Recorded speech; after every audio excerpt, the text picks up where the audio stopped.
Hello and welcome to Mostly Minnesota Music Podcast Edition. I'm Ann Tracy. I'm here with my co-host, Heather Baker. Yeah, and we are here with Diane Mills, or D Mills. Thank you so much for joining us. Thank you. Yeah, it's good to be here. Diane Miller. Miller. Yeah. I knew that. I knew. Sorry. I knew because through COVID, Diane is one of those people that I think, oh, I wonder how she's doing, because we used to see each other a few times a week at least. I know. We just go to the same shows all the time. Yeah. All the time. Yeah. Back in the olden days, we're going to remember those back in the olden days so much. Yeah. Yeah. So we're so delighted that you can join us. I know I want to make sure that we say that you've got a show that's coming up Thursday. 24th. Thursday in Moorhead, Fargo, Moorhead, my hometown. I'm excited. It's been a while since I've been back home, and I miss it. I mean, I love it here, and don't get me wrong, but yeah, I miss my family and my friends down there. So it'll be a good, positive experience, I think. Yeah. I was going to say, aren't most of the musicians that are in the Thrills in Moorhead area still? Yeah, they all live in Fargo. Okay. Yep. So it'll be good to see them and play. And I mean, I have my bass player and drummer are going to be joining me when I drive to Minot, and I'm going to do a couple shows out there, and that's another 5 hours away from Fargo. So yeah, but it's going to be worth it. I love performing. I love it. And I've been itching, because I've maybe played 2 gigs since COVID, and I miss it so much. Yeah, I bet. Yeah. So it'll be good to get out there and play in Moorhead and then in Minot. Nice. Outdoors, which is good. Oh, good. That's nice. That's nice. Yeah, you've done a nice job. You've played some really fun and interesting stuff live streaming. Yes. Yep. But it seems like maybe for you this has been actually a creative time in a lot of. I mean, you're always doing something. So how have you been keeping that alive during COVID and everything else?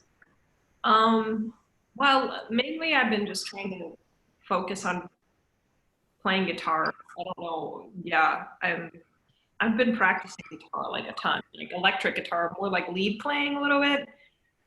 I'm just well, how can I but I just want to hone in my skills a little more and just become an actual better instrumentalist. And because I mean, voice is kind of my number one thing, and singing and songwriting are my main things. But now that I have a lot more time on my hands, I have more time to practice, which is definitely not a bad thing. You're an artist. Yeah. I am so impressed and so envious, because I think we all have a list of, well, now that I have you're someone who's actually doing it. That list of stuff I was going to do. I mean, I lifted weights 3 times to be credit where credit is due. But I think that's amazing. Can you hear the difference now than from 3 months ago, 6 months ago? Yes, with some of my guitar playing, hell yeah. There's just things I can do now. I'm oh, cool. And yet still it's you go to a show and then you see a phenomenal guitar player and you're oh my God, I suck. That's what I go through. I'm just oh my gosh, I'm never gonna live up to these standards that I want to have for myself on the guitar, because it's such a difficult instrument. I mean, all instruments are difficult to play.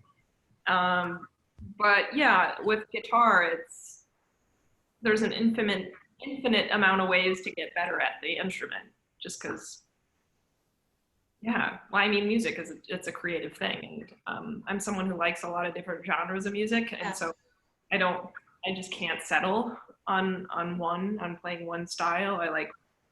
I want to play everything. And that's just kind of who I am a little bit. It's just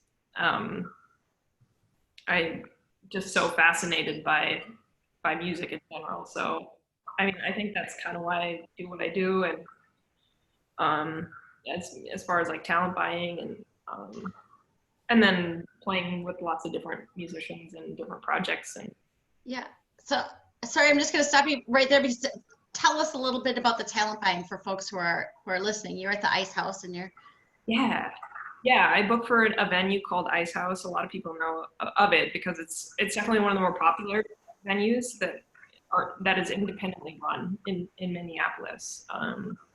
Yeah, it's like just a beautiful stage, and we've been having the opportunity to do outdoor shows this summer because of COVID, and we have a really amazing courtyard patio, and have been able to provide a space for artists to just play an outdoor show and for audiences to listen to music again. Because I know like so many people are missing that because like we can't go to stadiums, we can't go to First Avenue and go to a packed show, but there are ways that we found it at Icehouse, and so far we've kept it safe, and crowds have been great, like as far as like being respectful about social distancing and wearing masks, and yeah, but yeah, Icehouse is a really just a great space. It's my favorite venue in town, but I'm biased. Well, it's size. I mean, yeah. It is. Yeah. You guys have done an amazing job with making it feel safe. I think there are a couple. I think I won't say places, but Heather and I went to a show where we were both like, not safe, at a different venue, which then makes you really realize when you're at a place like the Icehouse, like, oh, I'm not, I'm probably the same risk here as going to the grocery store. I mean, it's a mitigated risk. I feel like I'm comfortable doing that. It's just that people are pretty good about masking and distancing. There's not a lot of, Yeah. Yeah, you really, I mean, it's not to say any of this has been a walk in the park for like, there's just a lot more things you have to be cognizant of. And yeah, I mean, limited capacity, so we can't really so we just have to find ways to make this financially doable and also like logistically doable. So it's been a challenge, but it's also been pretty rewarding. So you guys are in a good boat because you have some really amazing food too. Yeah. I mean, that. Totally. The food's great. Steve is our new chef. And his background is in like backyard cooking, like with a grill and but yeah, he's very passionate about food, and so yeah, It's good, but doing that, thank you for telling us about that. And I just think that the Icehouse does such a nice job. It's one of those things though where I feel like, don't tell too many people because I don't want it to sell out. That's the hard thing about it now is you want a crowd and you can't have a crowd as an audience member. You're like, yeah. Oh, it won't be any good. Don't go. Let me save that seat. But that is just one aspect of what you're doing. Tell us now about some of the music that you're doing. You do play a wide range of genre here. Yeah. Well, hip hop is definitely one of my main loves, and one of the things I perform really well, and just because I don't know, it's just something that I've been attracted to since I was a little kid. Hip hop, it just speaks to me, and so yeah, a lot of the music that I'm working on is rooted in hip hop music, but it has its own special, tinge, or my own, naturally it's because of, me, I'm not necessarily fit the mold of what a typical rapper looks like or sounds like, or, it's a male dominated field. It's, And yeah, and I come from Fargo, and you know, hip hop is definitely like an urban genre. Yes. So it's fun. It's fun to be like, yeah, I'm from Fargo. I was like, me and my band D Mills and the Thrills doing like this hip hop and covering songs by like Outkast and Tribe Called Quest, Jay-Z, like those are some of my favorite artists, and people loved it in Fargo, and we gained some notoriety, and because I mean the musicians in the band are so good and so talented, and we really had fun performing, and we made it a fun experience. So, but yeah, I ultimately wanted to move to Minneapolis just because I wanted to take, I guess, take a next step further, you know, as far as,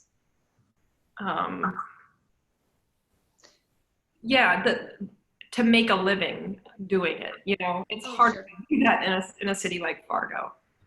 So in the Twin Cities, like it's littered with artists and talented people and you know, great producers, great venues, a wider audience. You know, in Fargo, I just kept playing the same venues over and over again.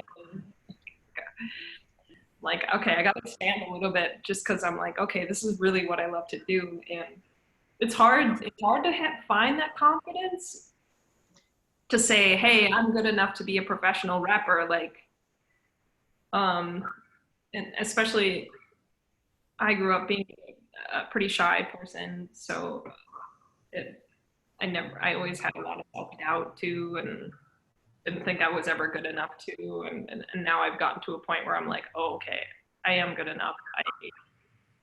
I can make a living doing this. I can keep going, and and that's really what it is. As far as if you want to like do this industry, you have to like be so dedicated, and you are that good, but to recognize it yourself, to say it out loud, I think is sometimes. So the night before you moved to Minneapolis, and I think you maybe went a little back and forth. Was it like, I'm so excited or I'm so scared? What, you know, what got you over that hump of saying, I'm gonna do it?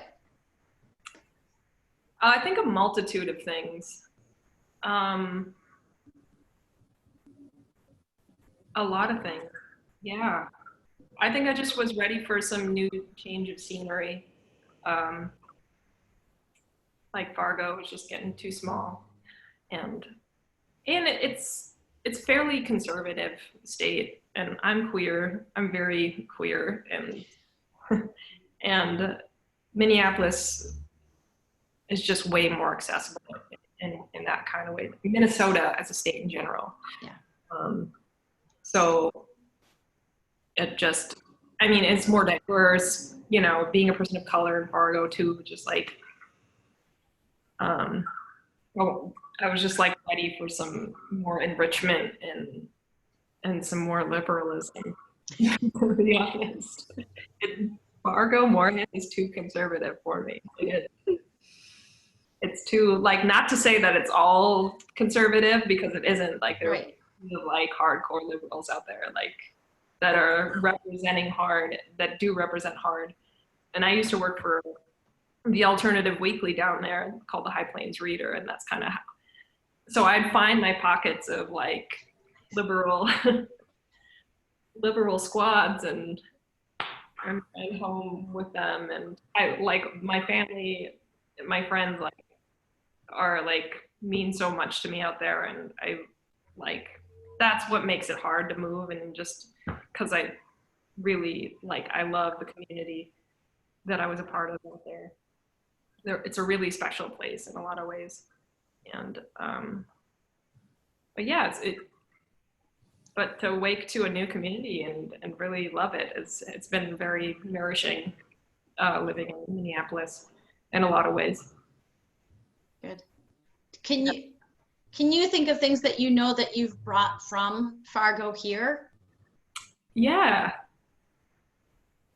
I had one guy told me, he's like, oh, no wonder why you're so sweet and nice. You're from Fargo, North Dakota. Yeah. Nice. Like there's a humility you have to have. I mean, yeah, because it's like you can't ever be too full of yourself being from Fargo. You can, I mean, you're wrong, but you know, yeah, I think humility plays a huge role in my values and um, kindness, you know. Because yeah, Fargo is also a really friendly city, and yeah, it's it's something else. I'm like totally rallying for Fargo right now. I'm like, I think that's great. I've spent this much time in Fargo, and partially because sometimes that's where I stop on the way up to Winnipeg to pick up kids from college. And before that darn old COVID hit, I remember hoping to see you play with your mom. oh, So tell us a little bit about that, about playing music with your mom. yeah. Our voices. Well, I've loved my mom. Like my mom's like one of my like heroes in my life. I look up to her a lot, and I've just always like since I was a little kid like have loved her singing voice and found such beauty in it. And yeah, and I still remember one of the first things like I just was playing guitar as a teenager, and I was playing a song by the Shins. The Shins are one of my favorite bands. I talk about them a lot. Just I don't know. I've seen that online, maybe. Yes, I was like, oh. Yeah. I mean, I love doing this right here.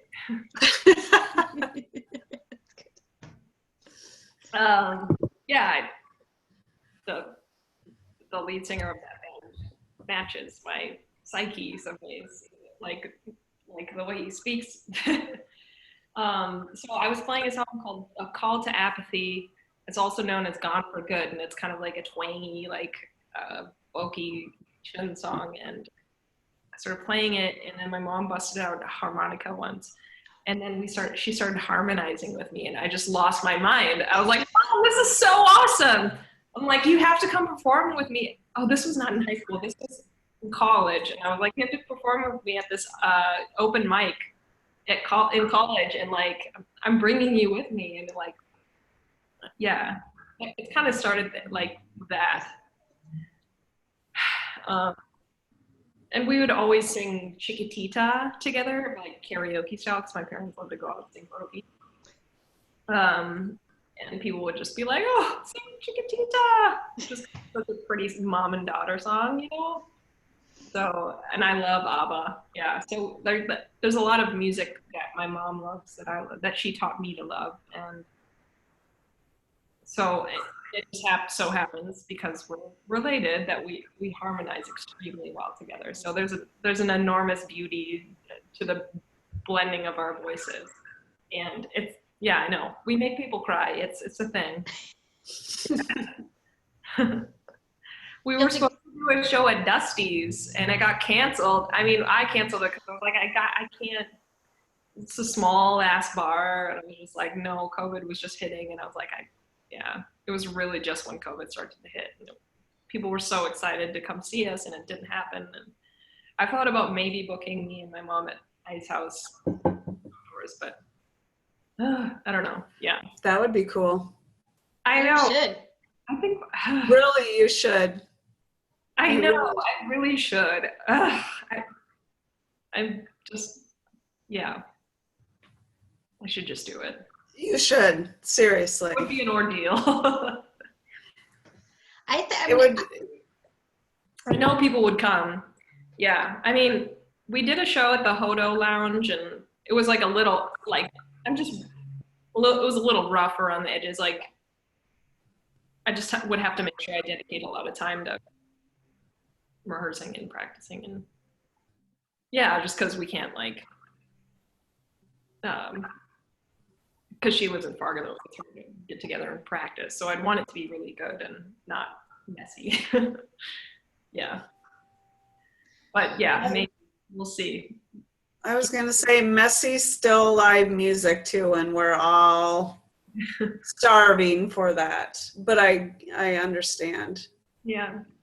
I think that when I go visit this week, I'll probably post another video of me and her singing just because I know people love it so much. Yeah. I wanted to ask you, since you brought up the shy factor, which I think you, Ann, and I all carry with us, but I know you love improv and just doing that. How can you get over the shyness factor? And I'm so amazed. I don't know. I really sometimes don't get it. It's almost like I have two different personalities. It's like I have a stage me, which is like just goes for it. And then I have a reserved me, who's just reserved and quiet. I mean, I'm way less shy than I used to be. It's just, yeah, I've definitely come a long ways. And I think it's just been a matter of doing it over and over and over again. And yeah, and developing self-compassion and kindness and for yourself. And then also like getting encouragement from people always helps, like playing with other respectable musicians and having them like be like, yo, you're really good at this. That like gives me like courage to just let it out and go there. And a lot of that courage I developed with D-Mills and the Thrills, like having the support of a full 6-piece band while I would just bare my soul rapping to people and people would love it. And yeah, we became increasingly more popular and I was and I realized the connection I had with performing and what it did to my spirit and how it uplifted me so much. Like great shows, knowing that I was doing something great for myself and then uplifting people as well. Like hearing like even just audience feedback where people would be like, oh my gosh, you were so amazing. I love what you did. Like you inspired me in this way. Like hearing enough of that feedback makes you be like, okay, well, cool. I know I'm doing something right. So let's just go for it. And I mean, not to say that I always nail it, because I don't.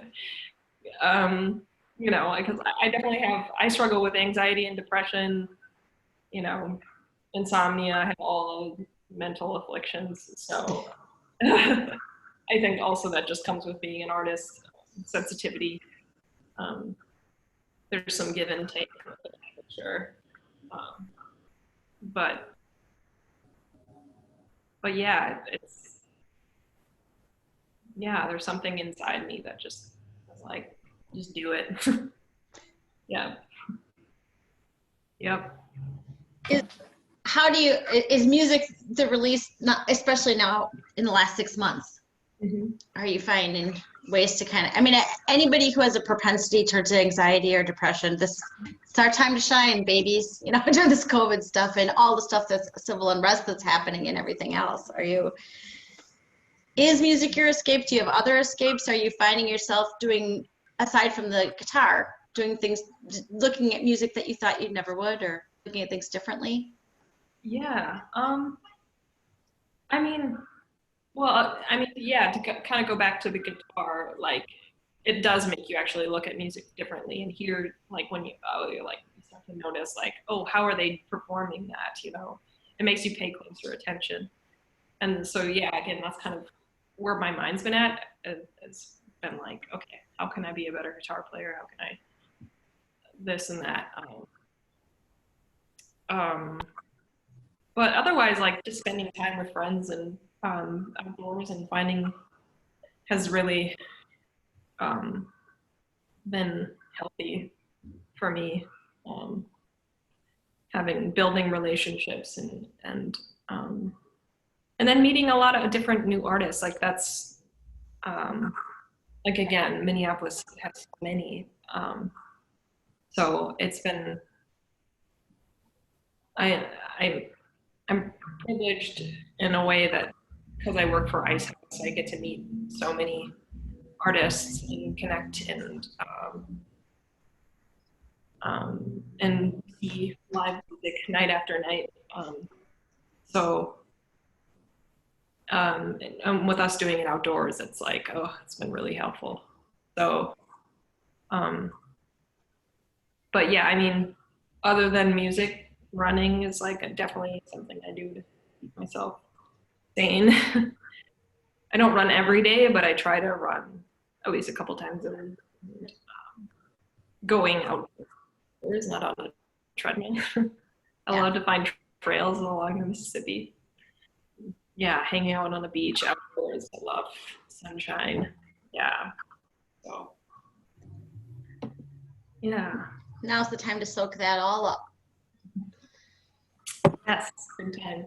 And we have good few weeks, months still. We can soak up that sunshine. So that's, yeah.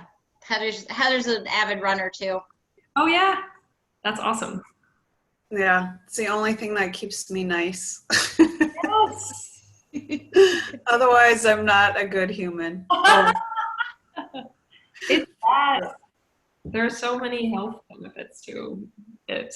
The cardiovascular. I mean, it can be hard on the body and knees. That's probably the biggest drawback. But yeah, it does. It makes me feel good and opens the, yeah. Well, you were talking about artists and stuff, and I know you're doing a solo album. Sorry, my voice. And I know you're having a few people. Can you let us know a little bit of that, or what you're willing to share, I guess? Yeah, I'm really excited about the single I'm working on. It just got mastered. I'm working on it with Greg Schutte. He's a drummer for Cassie Brown, Landing on Mickey Hart Band. He's just amazing. And he worked on this single with me, and it's heavy. It's heavy and dark and loud and rockin', and it's really, yeah, I'm excited to put it out into the world. Just because I haven't put anything out that's that heavy. I've performed music that's that heavy. I've performed tributes to Rage Against the Machine, as Zach De La Rocha, and people lose their minds over it, and it's fun to do that. So yeah, I have this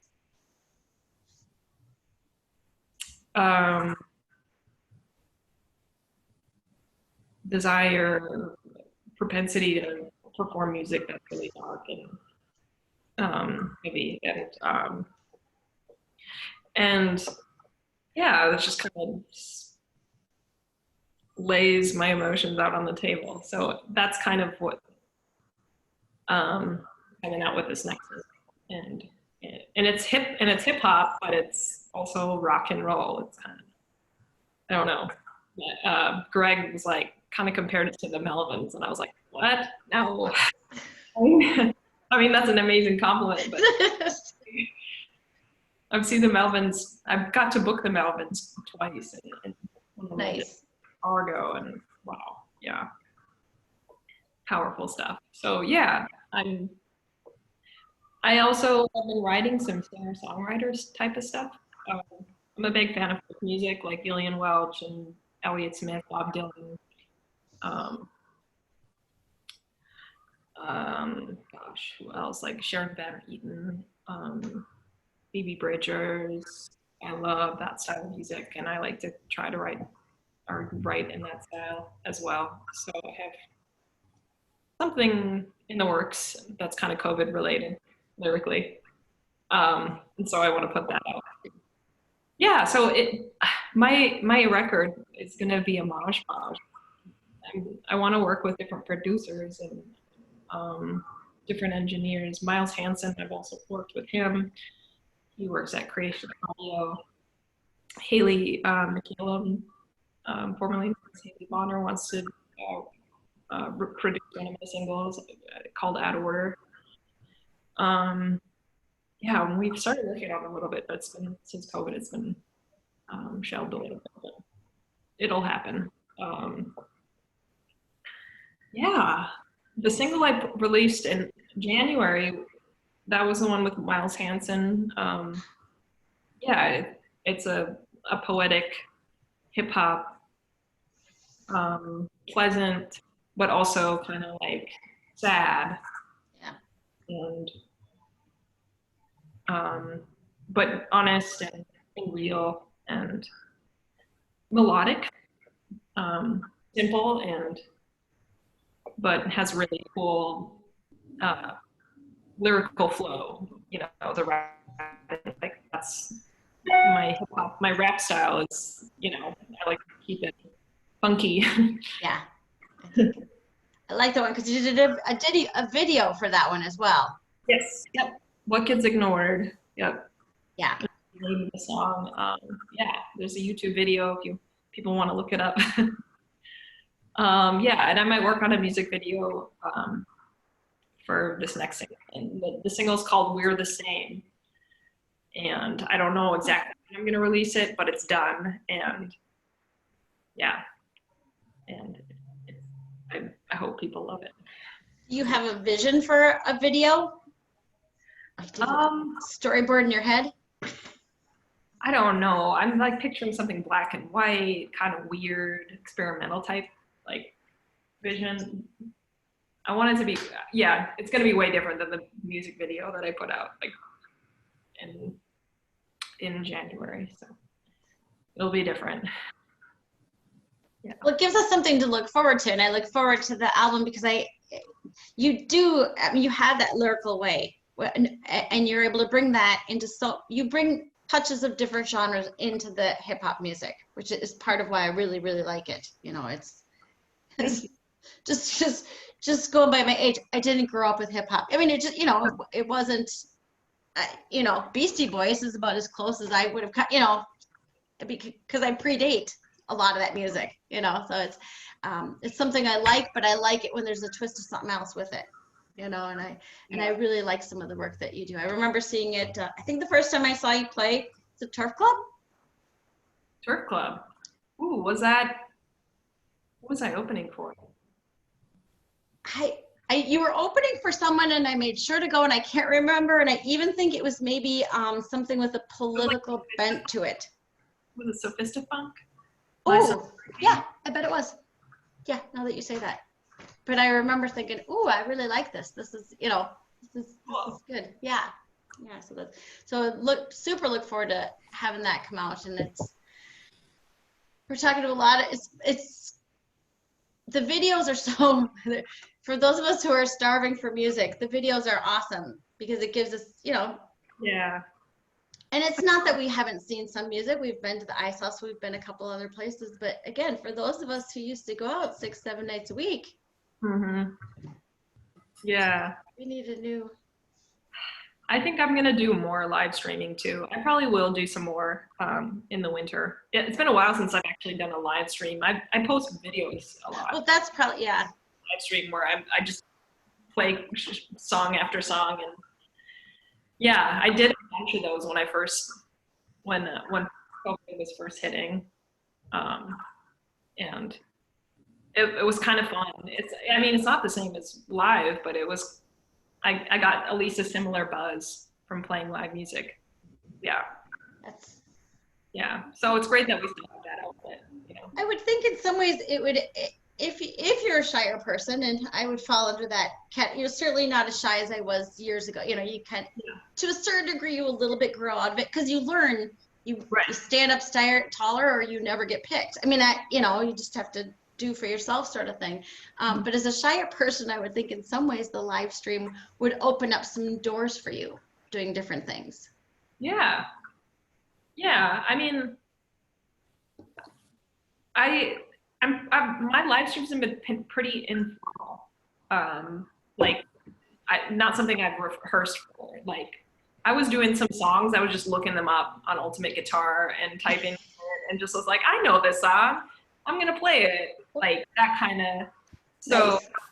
you know, very off the cuff, not really. So yeah, it kind of gives me like, oh, okay, maybe I can do this, or okay, this is how it feels. To perform again, or like this style of music. Okay, now I know not to do this one. That's the best. Like, oh, if I find the right key, like I'll just do songs that I love. You know, I'm like, oh, I gotta find the right key. Oh, this is too low. This is too high. This is too blah blah blah. Hey, how you gonna know? I mean, if you're not failing at something big or little, you're not trying hard enough. Yeah, yeah. You know, I know, and you know what? I mean, yeah. There's been times when I've completely train wrecked, but people still are like, that was awesome. Awesome, great. So I will say somebody who has written live music reviews for probably, I don't know, 8 years, 10 years or something like that. I've always said, and I love ambient noise. I love punk. I love it's such a wide genre, but sometimes I'm like, you know, if something's amazing, it's amazing. That's great. If something is a train wreck, I will sign up to see that twice. There's something about, as opposed to seeing things that you're like, yeah, it's fine. It's fine.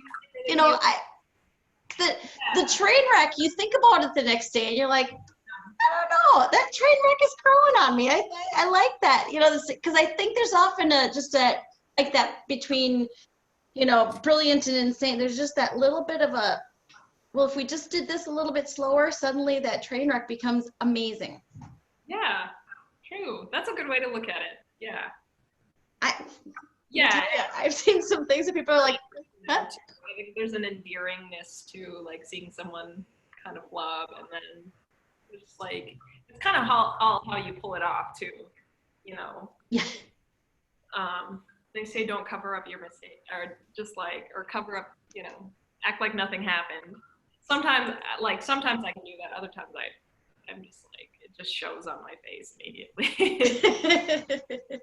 Well, when you get the wrong words to the national anthem, that's one thing. But I would say, but you know, I went to go see a very experimental noise show, very experimental. A friend of mine plays the bicycle wheel. We'll just start there. Oh. I love that stuff, but two women get up and they play, and it's noise. Like, the joke about noise is, how do you know when they're done warming up? You don't. I mean, it's, you know, you've no idea. You could just tell, you could almost hear them go, darn it, that's not what I meant to do. Really? Just go with it. It's noise. Just go with it. We don't know you know, you guys aren't playing notes anyways. It's all reverb. Just, you know, yeah, I know. That actually reminds me. I'm like, I have been working on some of that stuff too. Like, one of my friends named Aaron Pizer, just a performance artist. It's amazing. Has pushed me like to do some like just making noise, and not having a script. And there's no such thing as mistakes when you're playing in a certain way, and it's kind of freeing, really enjoyable. Yeah, I've been wanting to explore a bit more with that as well. Because yeah, there is a comfort level you have to gain with that. Even freestyle rapping, you know. I mean, I can do some of it, but you know, not in the way like certain artists like Idea or like could do, like,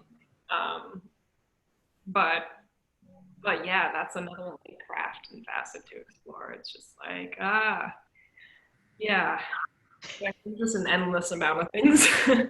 Well, and I think because you have the raw talent for it, you have the ability for it. It's kind of like running. You don't run 5 miles the first. Well, I don't run. And it's a muscle that you can, you know, if you can do a little bit of free rep, you can kind of do into the rest. So it's yeah. So many hours to the day. Yeah.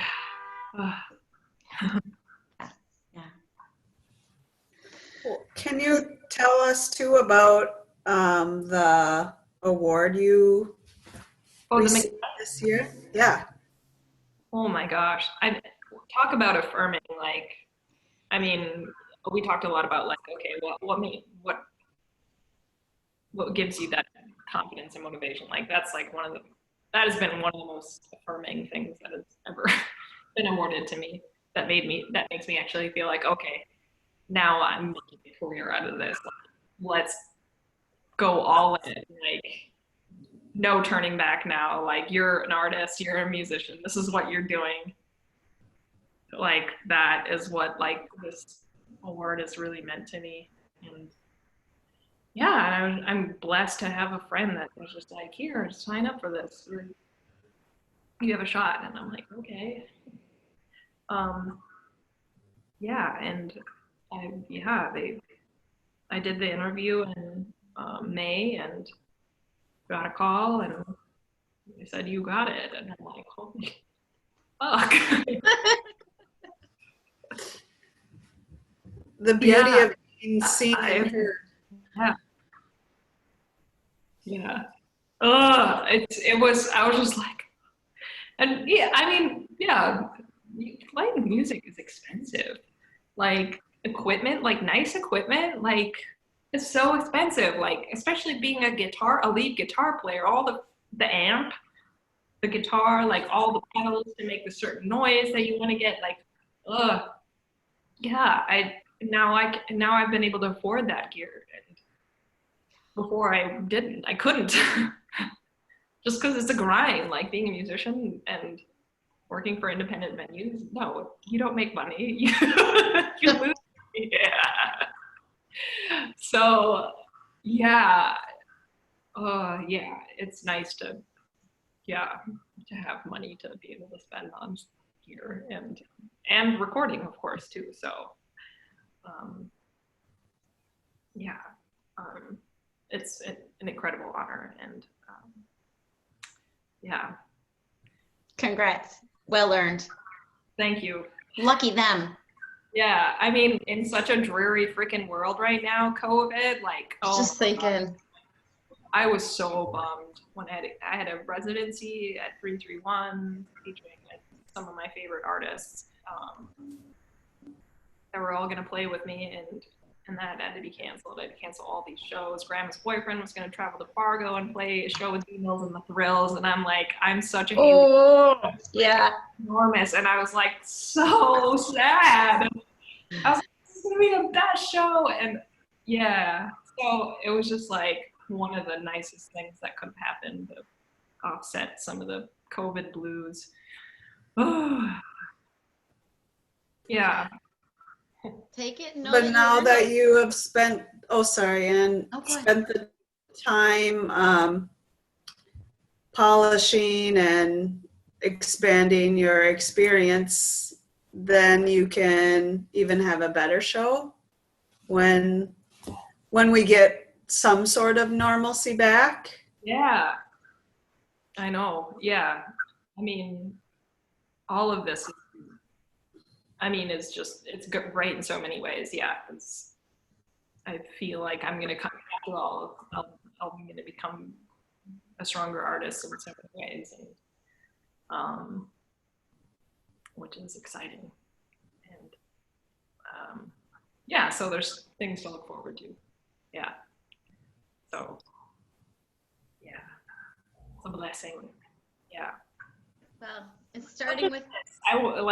Thank y'all. I mean, I know that interview isn't quite ended yet, but this is really a great opportunity to talk to people and share with people, who might be curious. And I love doing interviews. I think it's fun. Good. Yeah, y'all have been great to talk to. Yeah, this has been great. And I'm, wish I could be going to Moorhead with you. Oh, An amazing show, or why not, or what? Why not? As they say, why not? Why not? Yeah. I was gonna say we'll see her when she's playing with her mom at the Icehouse. Oh yes. Yeah. No, I gotta book it. I just gotta do it. You do. You really do. I know my mom really wants to do it too. I'm like, yeah. I'll tell you, you do it and we'll have you and your mom on. We'll have a fun chat with the two of you. Yeah, I That'd love be, that idea. That would be fun. That would be fun. my mom would love that. Yeah, that would be good. Otherwise, yes, Diane, tell folks where they can find you online, and I'll be sure to include the links. It's Awesome. everywhere. I'm on Instagram at dmills.raps. That's DMILLS.raps, RAPS. And then Twitter, same thing, but without the period. So dmillsraps. Facebook, follow me. I have a personal page, and then D Mills and the Thrills has a page, and I have my own music page under Diane Miller Music as well, I think, or the Diane Miller and /D Mills on Facebook. So yeah, I post everywhere. Yeah. So my website's like still incomplete, but DianeMiller.website somewhat up to date. Good. But yeah. Good. Yeah. Well, yeah. thank you. Thank you very much. Thank you for spending time with us, and we'll look forward to seeing you on stage sometime soon. Yeah. Thank you so much, ladies. This is Thank really you. Thanks.